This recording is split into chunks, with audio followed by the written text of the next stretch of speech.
Hey y'all. Um Welcome.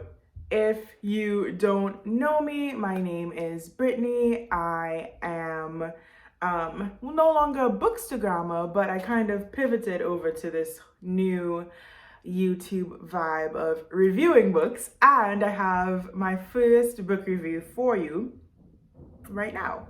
Um, the book I'm going to be reviewing first is called Anxious People by Fredrik Backman. So if you don't want to know what happened or the major themes, or like you're currently reading and you don't want anything like said, then come back another time.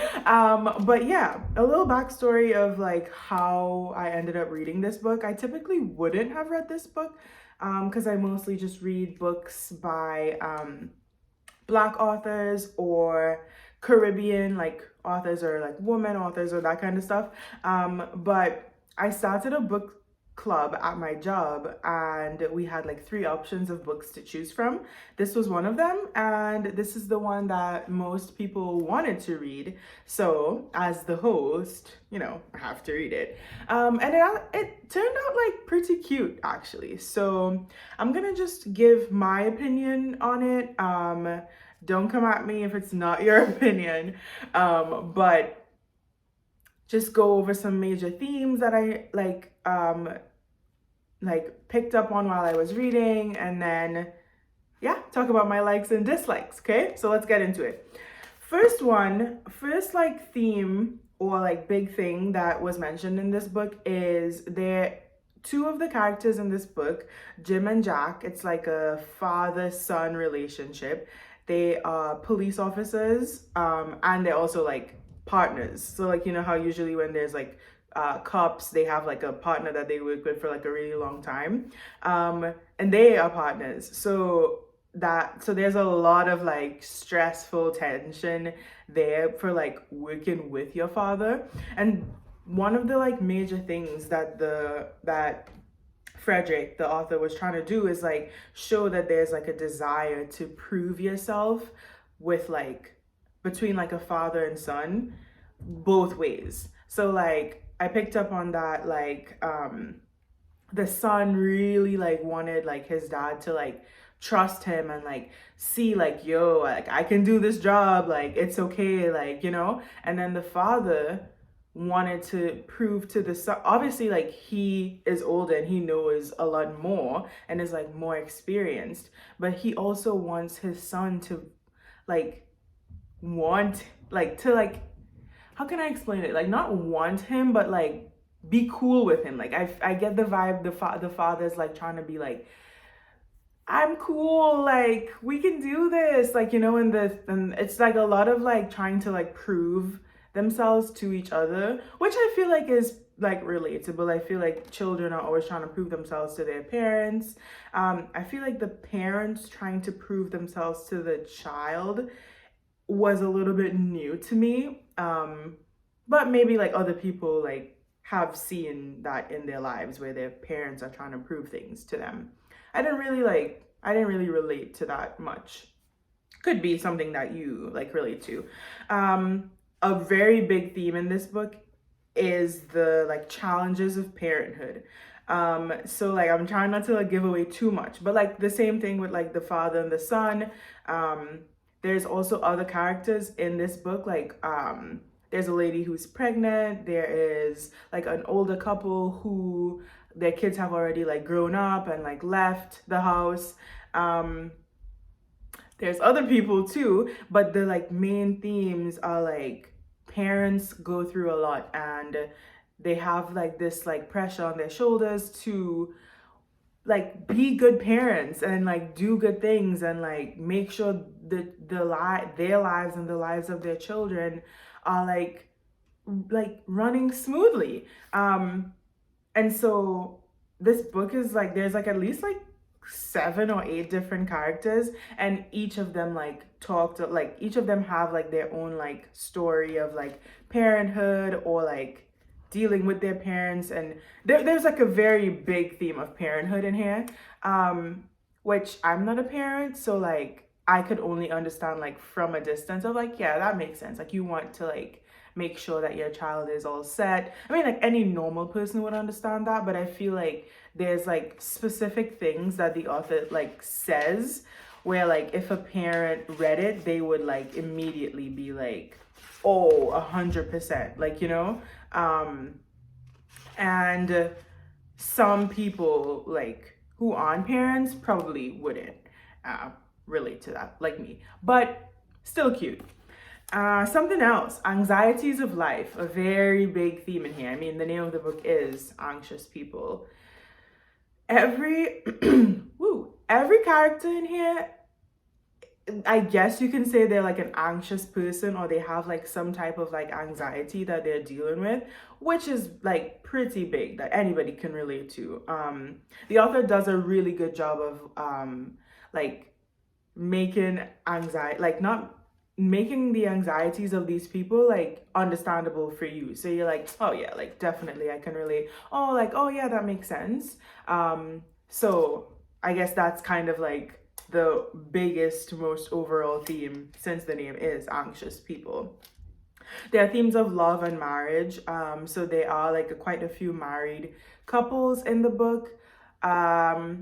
Nothing like too deep and like serious that like someone who isn't married wouldn't be able to understand. Like you read it, like I said, he does a really good job of just like clearly explaining like what's going on.